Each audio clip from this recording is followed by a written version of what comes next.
Tudo bem, doutor Tacílio? Como é que está o senhor? Vamos dentro do possível, não é verdade? Então, eu vou deixar a palavra com o doutor Tacílio para que ele possa nos explicar aqui, já perdemos muito tempo aqui, vamos mais sem enrolação. A palavra é tua, doutor Tacílio, eu queria muito que você contasse para os nossos seguidores. Aliás, já peço para vocês que me seguem, já sigam também o doutor Tacílio. Ele vai dar constantes atualizações sobre o caso do Marco Antônio de Viveiros. Ele hoje é o advogado do caso, quem está trabalhando forte para que possa, né, a justiça ser feita. Doutor Tacílio, por gentileza, a palavra é tua, nos conte aí como é que está a situação, por gentileza.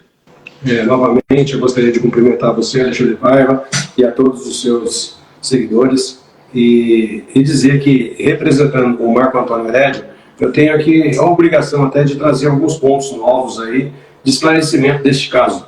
E por que eu o faço neste momento? Até então, nós estamos produzindo várias provas aí para demonstrar e comprovar o que ele tem falado há 40 anos, que ele é inocente, que ele não praticou nenhuma daquelas ações que lhe foram imputadas, né? Ou seja, tentar matar sua ex-esposa.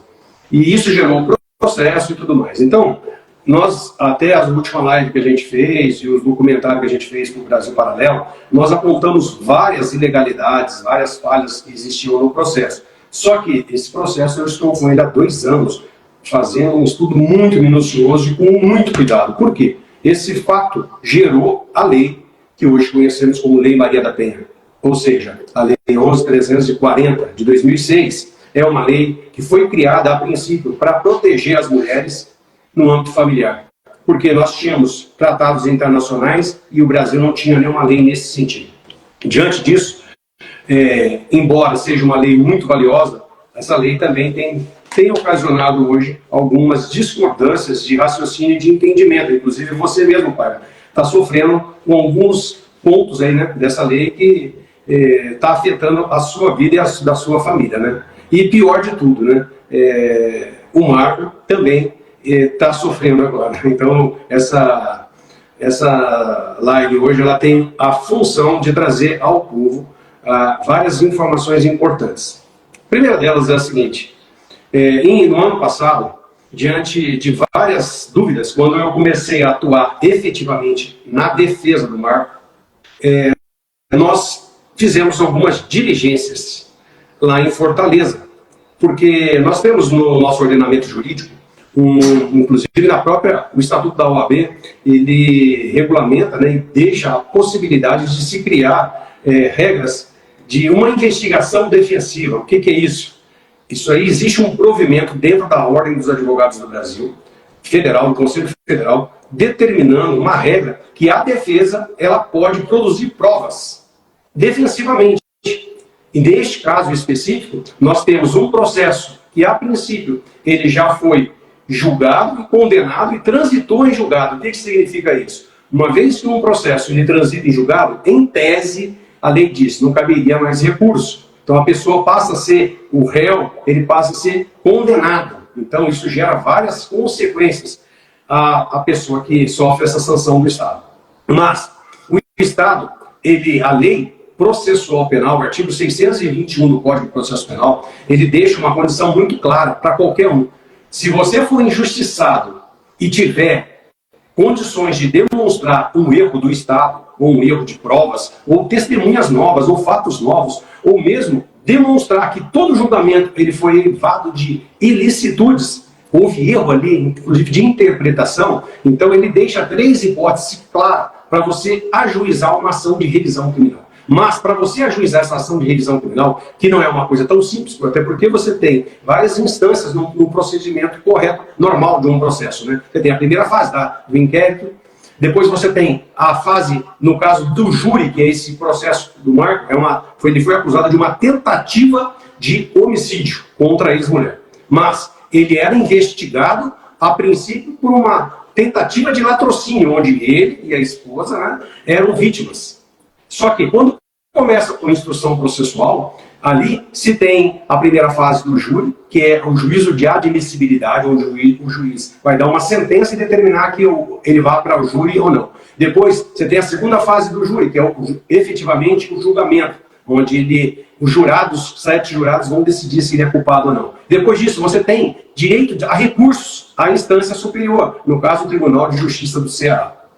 E o do Tribunal de Justiça do Ceará, você ainda pode fazer mais 2 recursos para instâncias superiores, que são os tribunais de Brasília. O Superior Tribunal de Justiça, quando a matéria é infraconstitucional, ou seja, contra a lei federal, por exemplo, no caso, e contra a Constituição também você pode socorrer ao Supremo Tribunal Federal. O Marco, com os seus advogados anteriores, ele esgotou até o Superior Tribunal de Justiça todos os recursos e transitou em julgado. A pena dele foi reduzida para 8 anos e 6 meses no final, ele chegou a ficar preso e tudo mais. Só que, em 2009, o Marcos, ele resolve fazer uma revisão de próprio punho, sem advogado, e a lei permite isso no inciso 1º, dizendo o seguinte: se o julgamento for contrário à evidência dos autos, tem que ser revisto, e há essa possibilidade. Só que como ele fez, ele não tinha todo o conhecimento jurídico, para demonstrar todas as falhas, inclusive muitas delas, ele só conheceu após começar a conversar comigo, como advogado, e mostrando para ele alguns pontos que eu entendia ilegais. Diante disso,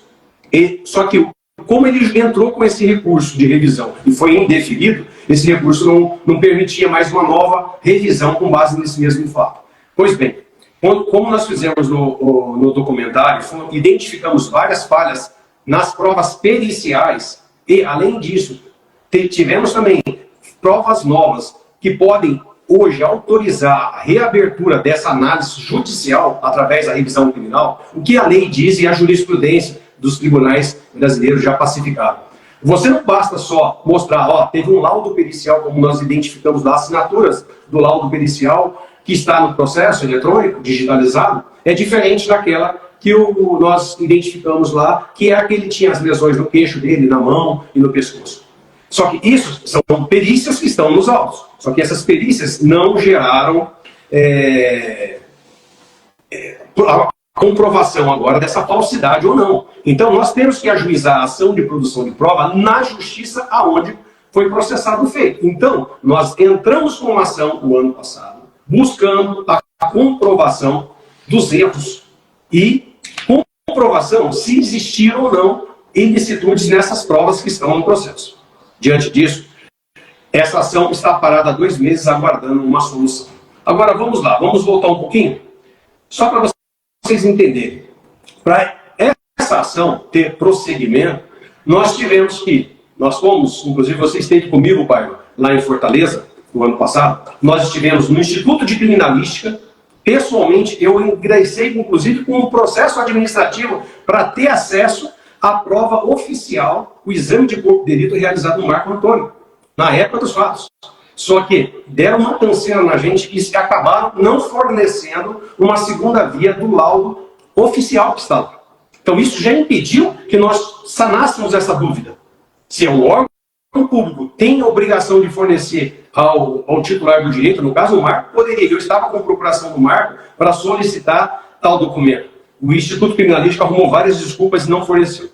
Passada essa fase, nós tivemos outras diligências que nós fizemos na vara das execuções, porque o Marco fala, eu encontrei um dos assaltantes lá no presídio, nós tentamos obter outras informações, inclusive do período exato que ele ficou lá, para a gente juntar, não autorizado. Eu entrei com 2 pedidos oficiais, eletronicamente, o ano passado, junto aos hospitais onde ele ficou internado. Por quê? Solicitando o prontuário médico dele. Fizeram várias exigências que foram cumpridas por nós. Só que até agora não conseguimos êxito em obter tais documentos. Alegam, o tempo pode ser que perdeu, só que ninguém vai atrás. Pode existir essa prova? Pode. Então, diante dessas situações, nós, inclusive, com a investigação defensiva, nós resolvemos fazer uma diligência no local dos fatos. Primeiro, para saber se a casa ainda existia, se poderíamos identificar quem é a pessoa que estava ali, se ela autorizaria a gente entrar no imóvel para conhecer o local onde houve os disparos mencionados pelo Marco. E por que isso era importante?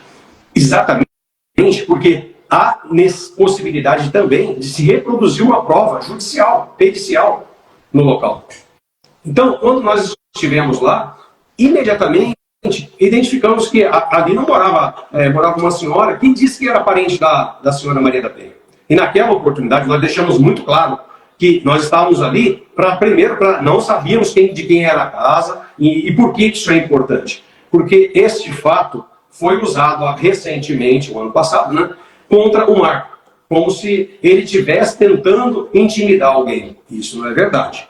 Então, eu quero deixar muito claro que este advogado aqui esteve fazendo diligências com exatamente o que a lei permite, a investigação defensiva. Então, ponto. Esse é importantíssimo deixarmos isso claro. E por que eu venho dizer isso? Simplesmente por um detalhe. Veja,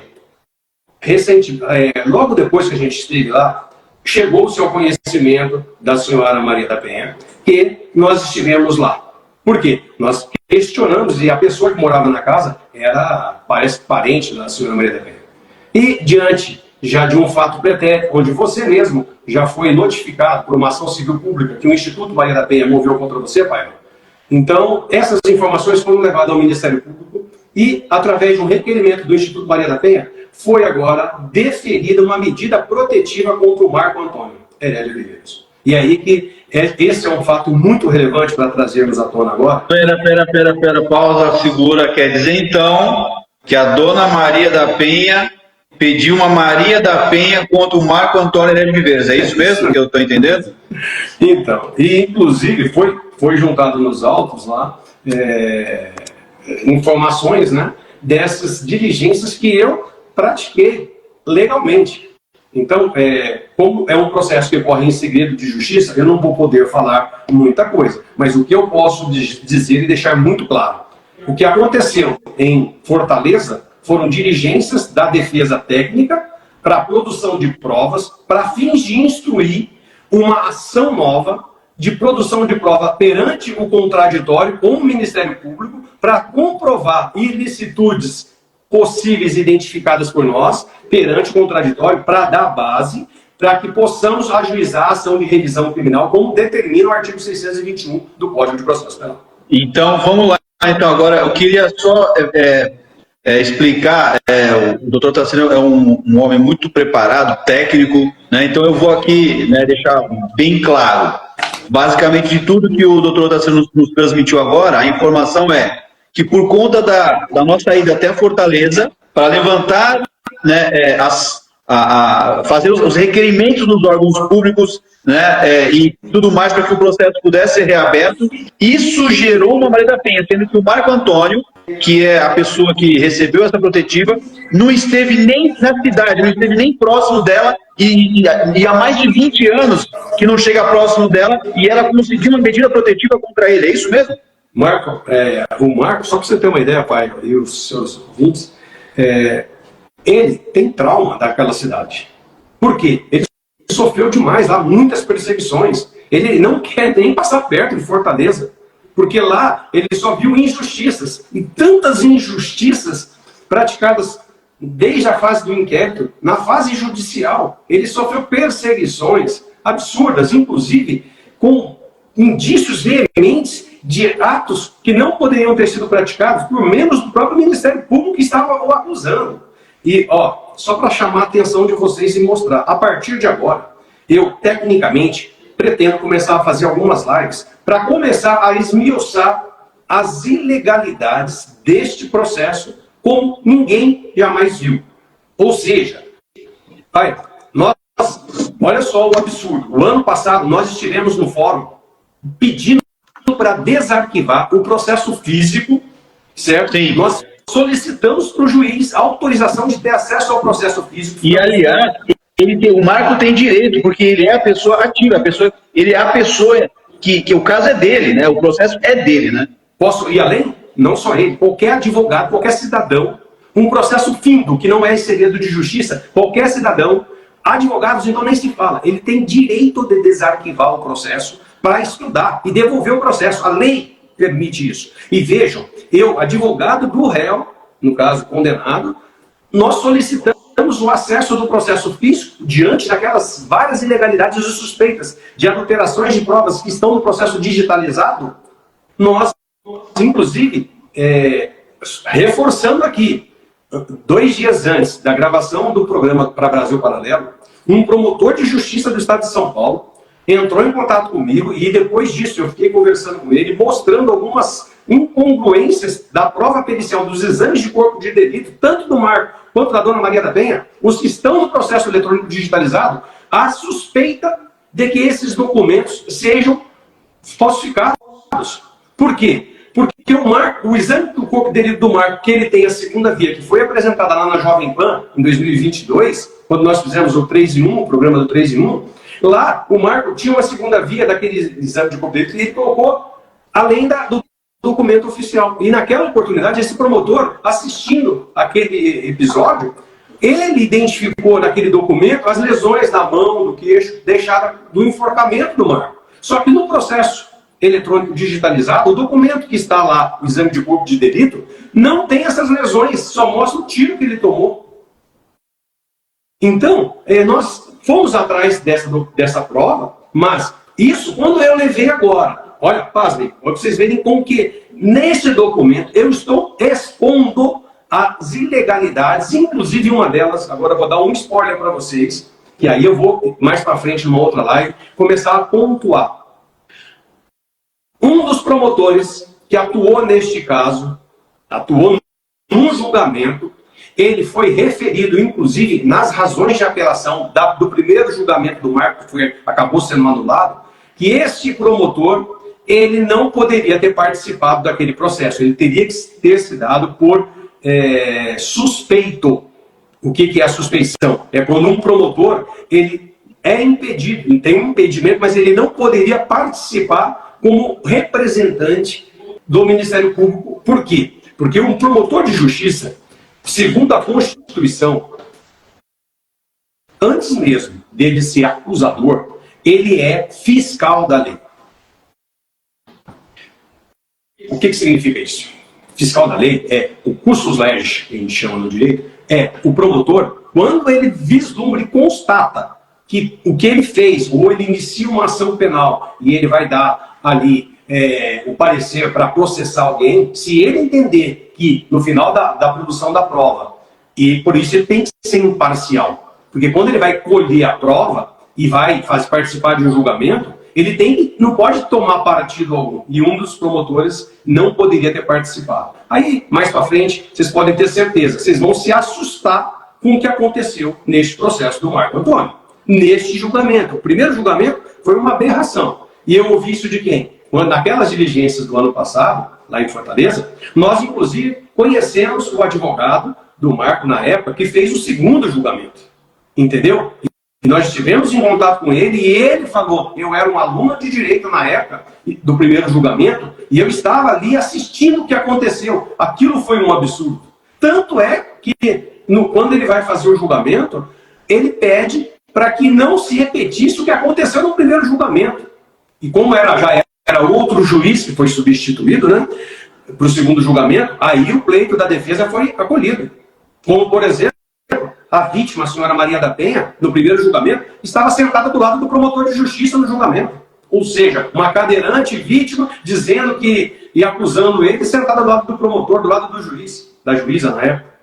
Então essas questões são questões muito sérias e que nós levamos agora numa ação própria para o judiciário, no juiz de Fortaleza, da vara do júri, para produzirmos essas provas como determina o artigo 621.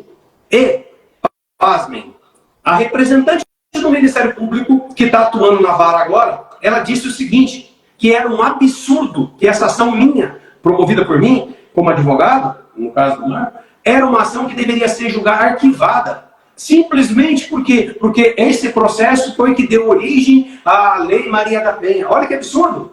Se a lei diz que eu tenho que levar esse fato na justiça e chamar o Ministério Público e dar ciência para outra parte, que é a Maria da Penha, nós solicitamos a citação dessas partes para que eles componham o polo o oposto da ação, exatamente para produzir essa prova diante de um contraditório, para embasar a futura revisão criminal.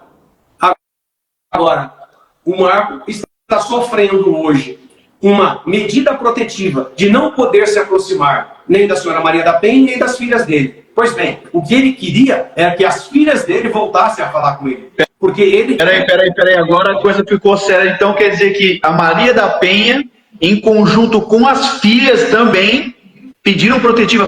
As filhas também estão nessa protetiva? As filhas, o próprio Ministério, o Instituto Maria da Penha, ele promoveu uma reclamação ação junto ao Ministério Público. E o Ministério Público solicitou medidas protetivas. Não são para todas as filhas, mas ele hoje não pode se aproximar, não pode entrar em contato com nenhuma das filhas de modo algum. Então, a partir de agora, eu até vou orientá-lo que até mesmo nas lives que ele fala, que ele, se ele pedia para as filhas, ele não vai poder nem fazer referência às filhas. Entendeu? Porque até agora, o que ele quer é provar sua inocência e que as filhas venham a procurar. Porém, hoje ele tem uma medida protetiva que ele não pode entrar em contato de modo algum com as filhas. Então, ele vai estar sendo impedido, inclusive, de mencionar as filhas nesse momento. Ou a senhora Maria da Penha, porque, com base na lei, então a Lei Maria, a Lei 11.340, é uma lei que veio para proteger a mulher no âmbito familiar. Só que é uma lei que tem muitos pontos positivos. Muitos pontos positivos. Tem alguns que você não concorda, por exemplo, pai, que tem que ser, no seu entender, alterada ou revisada. Mas eu penso o seguinte, a lei ela não pode ser usada, vocês imaginam. Agora, ele foi condenado por um processo criminal. E eu não defendo a lei. Para mim, a lei agora está sendo objeto, só nesse momento eu tenho falado da própria lei, porque agora ele está sofrendo uma consequência da própria lei, 11.340. Ele está sendo proibido de entrar em contato até com as filhas, de repente, conversar com elas, mas ele não pode. Apesar de ele ter tentado várias vezes e nunca ter tido êxito. Aliás, uma das filhas o procurou recentemente, conversou com ele, mas ele não tem mais mantido contato. Então, as outras nunca o procuraram. E ele, como eu mencionei inicialmente, ele jamais quer retornar à Fortaleza. O trauma dele é muito grande naquele local. Ali ele sofreu demais. Então, diante dessas circunstâncias, eu penso que chega a ser um absurdo realmente para você ver. É bizarro, doutor Tacílio, é bizarro. Então, assim, para quem chegou agora, tem algumas pessoas que entraram agora na live, talvez não acompanharam desde o início, então eu queria só passar para vocês a informação de maneira bem resumida. O doutor Tacílio está explicando para nós aqui, tecnicamente, muito bem detalhado, essa nova aberração que aconteceu. Ou seja, por conta do doutor Tacílio e eu termos ido à Fortaleza justamente para buscar informações para que o processo fosse reaberto, tendo que o Marco Antônio Heredia de Viveiros não chegou nem perto da cidade de Fortaleza, nem próximo. Ele tomou protetiva porque nós fomos lá buscar informações para reabrir o processo. E aí as filhas dele e a ex dele, que ele não vê há mais de 20 anos, que ele não fala há mais de 20 anos, pediu uma protetiva do Marco Antônio Heredia de Viveiros, em nome dela e das filhas. Vocês entendem a gravidade disso que está acontecendo? Vocês entendem a gravidade do mau uso da Lei Maria da Penha? Seria como se fosse uma medida protetiva dada em paralelo, sendo que a pessoa nem esteve. Nós, eu e o doutor Tacílio, não somos da família, né? Em tese não teria nem como, né, pedir protetiva contra nós, porque em tese a Lei Maria da Penha serve apenas para relações entre familiares, né? E aí a dona Maria da Penha ganhou uma medida protetiva que o Marco não pode se aproximar dela, ele nem quer, nunca nem quis isso, né? E das filhas dele. É isso mesmo? Confirma pra gente, por gentileza, para quem chegou agora, doutor Tacílio. Então, exatamente é isso. O que acontece? O Marco, ele nunca foi a Fortaleza, faz mais de 20 anos, mais ou menos. E até porque esses traumas dele, do que ele passou ali, são muito fortes. E outro, nós, como defesa, estivemos em Fortaleza produzindo provas exatamente para demonstrar a inocência dele. Os argumentos do que ele fala, sempre falou, e os indícios veementes do que aconteceu no processo, dessas falhas com relação às perícias e outras provas que nós estamos produzindo, deixou muito claro que houve, sim, prejuízos seríssimos. E como ele vai produzir essa prova? Então, nós fizemos diligências conforme o Estatuto da Ordem dos Advogados permite. Então, eu, advogado, estive em Fortaleza, eu estive na casa onde eles moravam para identificar se o morador autorizaria a gente entrar no imóvel, para que pudéssemos ter uma visão ali, até porque eu estou fazendo a defesa, eu sou um advogado que eu costumo estar e procurar os locais dos fatos, até para poder compreender melhor. Eu fui policial quase há 10 anos, eu advogo há 23 anos na área criminal. E eu acho que isso faz uma diferença. E a minha visão no local foi, e as diligências foram exatamente para quê? No sentido de comprovar, né, o que ele está falando e entender ali a dinâmica, a distância dos locais, como ele menciona, tinha uma favela isso não seria, doutor Tacílio, uma tentativa de cercear o trabalho do advogado? Bom, o que está aparecendo, sim. Agora, o que chama a atenção minha, como advogado, é ver o Ministério Público agir quase que como um defensor da outra parte. Porque uma coisa é, o Ministério Público, ele é o fiscal da lei, ele tinha a responsabilidade lá na ação penal, primeiro, de ser, como ele está acusando, a lei dá esse poder para o Ministério Público acusar, mas ele também tem que ser um fiscal da lei. Então, se mesmo ele estivesse perseguindo produção de provas, e até no final, se ele entendesse que aquela prova era apta para condenar, ele teria que assim agir. Mas agora, o processo acabou. Nós estamos ajuizando uma ação conforme determina o artigo 621, incisos 2 e 3 do Código de Processo Penal. Diz o seguinte: eu sou obrigado a levar esses fatos para a justiça primeiro, no contraditório. Eu tenho que chamar o Ministério Público para acompanhar isso, essa produção de prova, para dar validade para que eu entre com uma revisão no Tribunal de Justiça do Ceará, para rever o erro judiciário. Agora, se eu vou no judiciário, eu levo indícios veementes, inclusive uma das testemunhas, olha que absurdo, hein? Eu conversei com aquele promotor do interior de São Paulo sobre esses fatos e eu falei, para demonstrar que o Marco, ele tinha em poder dele desde 2006, de 1986, a cópia de uma segunda via do exame de corpo de delito, que foi aquele que nós mostramos no Brasil Paralelo, no documentário, onde havia assinaturas divergentes, ali, naquele exame de corpo de delito, havia as lesões que ele sofreu do enforcamento, que ele sempre mencionou que sofreu.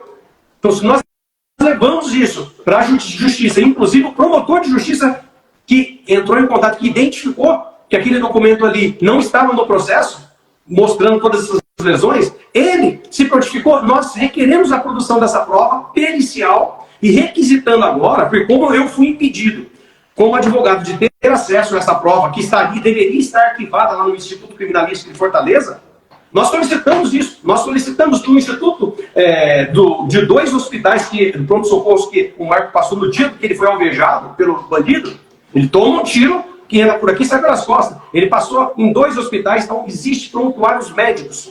E os prontuários médicos deveriam dizer o quê? Demonstrar as lesões. Então, nós solicitamos toda essa prova. Mas tem alguma base legal para eles negarem isso? Qual foi a base que eles usaram para negativa? É lógico que não.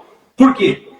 Assim como o acesso ao processo, existe lei de acesso a qualquer documento público, e o Estado que detém a posse, ele é obrigado a fornecer a qualquer cidadão o documento que é referente a ele. Então, veja, eu não posso, para solicitar um relatório médico, que aí existem outras regras legais determinando a proteção do sigilo de informações para médicos em hospitais. Mesmo assim, eu cumpri todas as regras. Eu mandei requisição para os 2 hospitais que ele passou, que ele foi internado, e eu não obtive acesso a essas informações oficiais dos prontuários médicos. E mais, o Instituto Criminalístico abriu um procedimento, arrumaram um monte de desculpa e não me forneceram, e nem disseram que sequer pode existir, mas não sabem. Queriam que eu desse um número, olha que absurdo. Queriam que eu fornecesse um número de arquivo deles interno. Como que eu vou ter acesso a isso? Eu falei, o que eu tenho é o que está no processo e a segunda via que ele tem, o número é o mesmo. Existiu uma perícia e o número é o mesmo. Esse número vocês têm que procurar. Agora, veja, eu requeri na justiça agora, na vara do júri de Fortaleza, que o juiz requisite essa prova para que, diante do contraditório, nós possamos identificar qual que é o verdadeiro. É o que está no processo? É o que ele tem a segunda via? E por que esse ou se, vamos imaginar, porque ele fala, eu sofri lesões. Inclusive, eu estou solicitando informações do Estado do Ceará, inclusive do perito médico, para obter informações, endereço o contato desses médicos, para identificá-los e ouvi-los como testemunha se aqueles laudos foram assinados por eles. Porque os indícios são muito sérios. Não dá para se tapar, falar não, desver uma coisa que está nítido para todo mundo que aconteceu.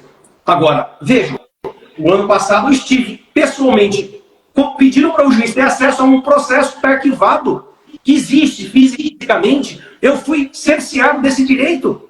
Isso é um absurdo. Não existe na lei qualquer amparo legal para essa decisão. Aí nós estamos ajuizando a ação. Agora eu estou requisitando nessa ação, inclusive, que esse processo seja disponibilizado em cartório para que a gente tenha acesso à prova física do que aconteceu lá atrás. Doutor Tarsila, inclusive, eu conversando contigo antes, você encontrou também dificuldades para ter acesso a esse processo, esse pedido de protetiva, né? É uma burocracia gigantesca. Você parece que tentou várias vezes, você estava sem a chave de acesso aos autos, foi isso, né? O problema é o seguinte, nós advogados, nós temos uma senha que a gente cadastra nos tribunais. Eu sou cadastrado lá em Fortaleza já. Aí, o que aconteceu nesse caso específico? O oficial de justiça, que essa decisão é, salvo o melhor juízo, de junho de 2023. E ela foi cumprida agora. Mas o que aconteceu? Peraí. Então, é do ano passado isso? De junho do ano passado o pedido? O que aconteceu? Quando souberam que a gente estava lá produzindo provas para buscar a verdade, foi quando houve essa reclamação do Instituto Nós tivemos lá em maio, se não me engano, nós tivemos lá em maio, que foi quando completou 40 anos do crime, foi isso? Exatamente. Aí o que aconteceu? Foi feita essa reclamação, houve lá, o Ministério Público acabou encaminhando e validando a informação, pedindo a medida protetiva. Pois bem, agora o Marco está hoje sofrendo as consequências de uma medida protetiva de um fato que ele nunca fez. Mas a questão é, somente agora ele foi intimado, porque o endereço dele, a gente até, olha só, até para a segurança dele mesmo. Nós estivemos, quando ajuizamos essa ação de produção de provas, nós não colocamos o endereço dele, eu coloquei o meu endereço até para intimação, mas para preservá-lo, porque ele já foi perseguido muitas vezes. Deixaram a pecha dele de um homem agressor no âmbito familiar. Então, é muito sério isso. Então, diante disso, o oficial de justiça... Importante frisar um detalhe, doutor Tarsila, que ele sim, de fato, corre sérios riscos. Porque as pessoas, quando sabem que ele é ameaçado, ele é ofendido. Ele sim, de fato, corre sérios riscos, né? Exatamente. Como você mencionou há um tempo atrás, quando ele morava num apartamento, que a dona do apartamento soube que ele era o ex-marido da Maria da Penha, ele foi obrigado... Foi requerido, né? Quando ele esteve comigo em Florianópolis, foi expulso da Câmara dos Vereadores. Ele já pagou uma pena que ele não merecia, mas mesmo assim ele foi expulso de uma Câmara de um município como Florianópolis. É insano o que esse homem sofre até hoje. Então, e acrescentando, só para vocês terem uma ideia, o oficial de justiça, quando dá ciência para ele, e por quê? Quando você trouxe, eu estava falando contigo, o oficial de justiça deu ciência para ele da decisão da juíza, só que só mandou o mandado para ele. E não havia mandado para a decisão, que dizia o que era, a juíza havia julgado, né? O juiz havia julgado que estaria na medida protetiva. Isso deu um trabalho, parecia até um inquérito do fim do mundo aí, porque a gente não tinha acesso. Aí eu tive que, foi quase uma semana para conseguir uma senha de acesso ao inquérito, para saber, dizendo, inclusive para o oficial de justiça, vem cá, você certificou que o meu cliente não tomou ciência da decisão do juiz? Porque se você não fez isso, isso pode te dar um problema.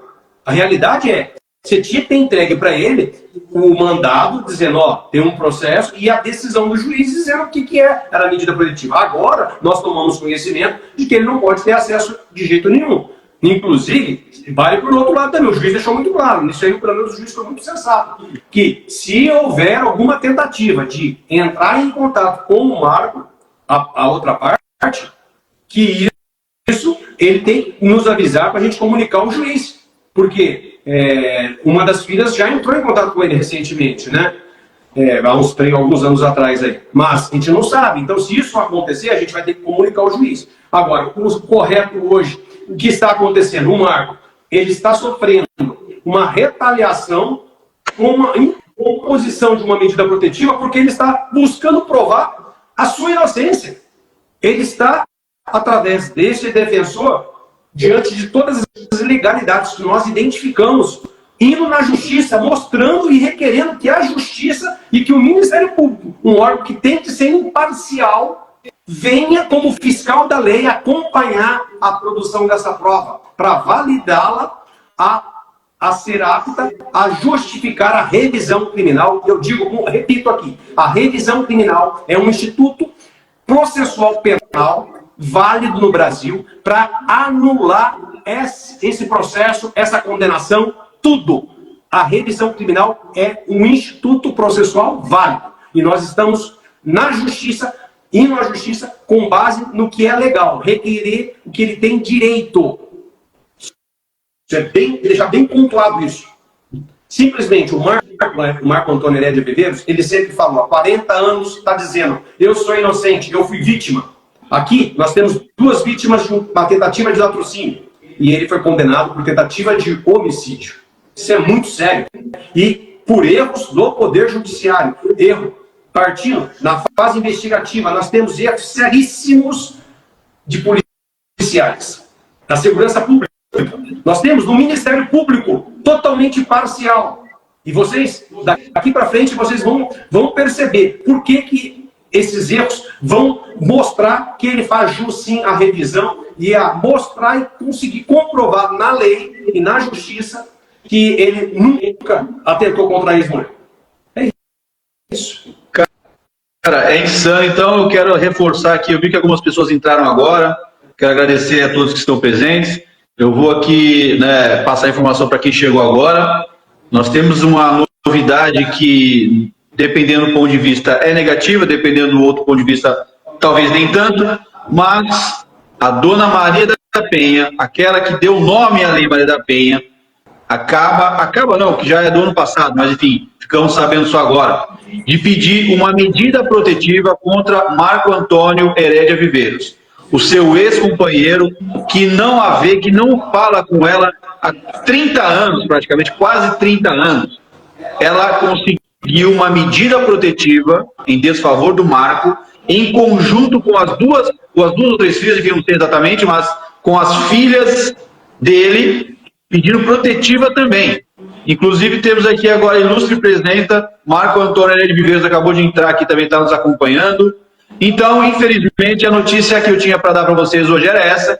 Marco Antônio Heredia Viveiros, né, em conjunto com o doutor Otacílio, o advogado do Marco, de que ele recebeu uma medida protetiva. Então, eu creio que talvez seja até histórico isso, talvez não vejamos muitas mídias falando, mas a própria pessoa que deu o nome à Lei Maria da Penha, que se chama Maria da Penha, acaba de pedir uma Maria da Penha contra o seu ex-companheiro Marco Antônio Heredia Viveiros. E pasmem, sem ele nem ter chegado perto dela, sem ele ter entrado em contato com ela, absolutamente nada. No meu ponto de vista, já que estou na 4ª medida protetiva também, por conta lá dos meus problemas, eu tenho só a dizer o seguinte, é mais uma prova de que essa lei ela está banalizada. Banalizou-se esse pedido de medida protetiva, né? E, infelizmente, isso acaba destruindo a vida de muitos homens. Né? A minha vida virou de ponta cabeça, que eu já estou há quase 5 anos sem ver minhas filhas, por conta dessas medidas protetivas consequentes, uma atrás da outra, e o Marco agora acabou de receber uma também. Infelizmente é triste, né? O Marco, conversando com ele, ele ficou muito chateado, né? Ficou muito abalado, porque ele nunca ameaçou ela em momento algum, né? Nem lá atrás, nem agora, muito menos agora, longe dela, e também as filhas, né, terem entrado, porque isso é o que machucou muito a ele, e a mim também, sendo bem sincero, porque para quem me acompanha sabe, eu estou nesse trabalho também porque eu quero um dia que minhas filhas vejam tudo isso com orgulho, sabendo que o pai delas lutou, né, simplesmente para conseguir ser o pai delas, estar presente na vida dela. E aí eu vejo isso acontecer, eu já fico até chateado, pensando que lá na frente minhas filhas possam fazer o mesmo, enfim. Isso é mais uma prova, mais um indicativo de que nós temos que lutar para mudar essa lei. Essa lei, ela é injusta, ela está banalizada na mão das mulheres, qualquer coisa subjetiva é chamada de violência contra a mulher. Quando tudo é violência, nada mais é violência. Tenham isso em mente. Então isso só vai fortalecer mais o nosso trabalho, vai fortalecer mais o Marco. O Marco está com mais gana do que sempre, do que nunca, para continuar nessa luta em busca da justiça. O doutor Otacílio tem feito um trabalho incrível. Nós vamos fazer mais lives, onde o doutor Otacílio vai detalhar também o andamento do processo. Como vocês viram na live também, a doutora Otacílio deixou bem claro, nós estamos com grandes dificuldades de obter informações básicas que legalmente, que juridicamente o Marco já tem direito, já tem direito ao acesso a essas informações, mas, né, por forças ocultas, isso está sendo, né, protelado, mas o doutor Tacílio, fazendo um grande trabalho, não vai desistir, assim como eu também não vou desistir, assim como o Marco muito menos vai desistir, e assim como muitos de vocês aqui que nos acompanham também não vão desistir. Eu quero pedir para vocês compartilharem essa informação. Dificilmente os grandes canais de imprensa vão dar essa informação, se bem que eu acho que pode acontecer, porque isso acaba sendo algo histórico, até para a própria Lei Maria da Penha. E o que me espanta, e aí eu tenho aqui algumas teses com relação a isso, era não ter comunicado isso, já que o pedido foi feito o ano passado, em julho do ano passado, e ela ficou em silêncio total. Tudo bem, estava em segredo de justiça e tudo mais, porém, né, se ela tivesse tanta convicção assim de que ela foi ofendida ou agredida ou ameaçada, ela já teria vindo a público divulgar isso, não é verdade? Então nós estamos com tranquilidade aqui falando, porque nós sabemos que o Marco não fez absolutamente nada para merecer essa protetiva, e nós vamos continuar lutando para provar a justiça. Não seremos intimidados, não aceitaremos essas ações intimidatórias. Eu quero deixar bem claro, já disse isso em outros vídeos meus, já estou sendo investigado também, parece que tem relação também com aquela minha outra denunciação que foi feita contra mim, esse processo, mas enfim, como está em segredo de justiça, nós não podemos abordar tudo, mas um dia isso vai ser aberto a todos. Esse tal de segredo de justiça acaba protegendo as pessoas que fazem, né, enfim, mau uso da lei, infelizmente. Essa é a nossa sensação aqui no meio da sociedade. Então, eu queria agradecer aqui, doutor Tacílio, a sua participação, seu esclarecimento. Foi importante a tua entrada no processo, nós percebemos um avanço gigantesco, né? Infelizmente, ainda não temos resposta positiva para dar, porque estão nos embarreirando, né, doutor Tacílio? Mas eles estão muito enganados se eles acham que isso vai nos fazer regredir, recuar, desistir. Jamais. Continuamos na luta, continuamos lutando, inclusive, mandem aí nos comentários a hashtag Justiça por Herédia. Viu, pai? Hashtag Justiça por Herédia, é importante compartilhar. Doutor Tacílio, se puder dar aí a sua mensagem final, recado final para a galera, e também passa para nós aí as suas redes sociais, para que o pessoal siga você também. Raiva, aproveitando que o Marco Antônio Herédia está na live, como eu já estou vendo aqui os comentários, muitos questionamentos. O Marco Antônio, vou repetir aqui, o Marco Antônio tem trauma naquela cidade de Fortaleza. O Marco Antônio não entra em contato nem com qualquer meio, seja contra a ex-esposa Maria da Penha, seja contra, com as suas filhas. Ele não tem tido contato com nenhuma delas, por meio algum. E aqui, novamente, Marco, eu gostaria que você ficasse ciente também. Até nas redes sociais agora, se você vier falar nas suas redes sociais, evita e não fale nada delas. Deixa tudo tecnicamente conosco, tá? Porque sem fazer nada, ela conseguiu, através do Instituto, peticionar o Ministério Público. E o Ministério Público, que neste processo seu, Marco Antônio, eu repito, eu nunca vi tanto absurdo praticado pelo Ministério Público. E é uma vergonha isso, porque é o seguinte, porque eu tive uns ícones meus, professores da faculdade, era um promotor de Justiça de São Paulo, da Vara do Júri. Então, eu tenho uma admiração muito grande pelo Ministério Público. E neste caso específico, nós temos aqui em São Paulo um promotor totalmente imparcial, se prontificando a ser testemunha de uma ilicitude que ele próprio já identificou. E nós estamos indo para a justiça mostrar e pedir para que a justiça comprove essas ilicitudes. Se realmente ficarem comprovadas lá, nós temos base legal e documentação comprovada num contraditório imparcial, onde o próprio Ministério Público cearense vai poder rever também os erros que foram cometidos lá atrás. É uma oportunidade única para a justiça cearense agora refazer o correto, que não foi feito neste processo com o Marco Antônio. Então, Marco Antônio, confia na defesa que está, pelo menos no meu trabalho, pode ter certeza disso. Não entre em contato, nem fale mais nada, porque já não tinha contato mesmo, e eu acho que